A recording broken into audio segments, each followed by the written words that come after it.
Hello guys, तर आज आपण हर्षलीज किचनमध्ये बघणार आहे पनीर रोल. ते पण कुठलाही सॉस न वापरता. मी कुठलाही सॉस वापरलेला नाही आहे. तर चला रेसिपीला सुरुवात करूया. पहिल्यांदा मी एका बाउलमध्ये पनीर घेतलं, त्याच्यानंतर त्यात मी दही, लाल पावडर, हळद आणि थोडासा गरम मसाला मी टाकून घेतला आणि त्याच्यावर मी थोडीशी कोथिंबीर टाकली, मीठ टाकलं आणि ते मी छानपैकी मिक्स करून घेतलं. आणि इथे मी त्याला स्मोकी फ्लेवर द्यायला म्हणजे इस्तो आणि बटर ह्याचा वापर केला आहे. तुम्ही दिला तरी चालेल, नाही दिला तरी चालेल, पण मी ते थोडासा अजून फ्लेवरफुल येण्यासाठी मी त्याला थोडंसं हे दिलं होतं.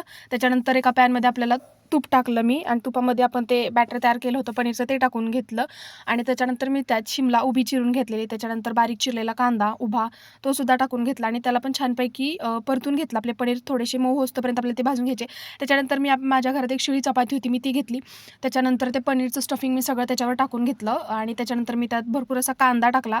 कांदा टाकल्यानंतर मी त्यात कोबीसुद्धा टाकला. कोबी टाकून झाल्यानंतर मी त्याच्यावर लिंबू पिळलं आणि असला पनीर आपला रोल तयार झालेला आहे. तर तुम्हाला ही साधी सोपी रेसिपी कशी वाटली मला कमेंटमध्ये नक्की सांगा आणि चॅनलवर नवीन असाल तर सबस्क्राईब करा. थँक्यू.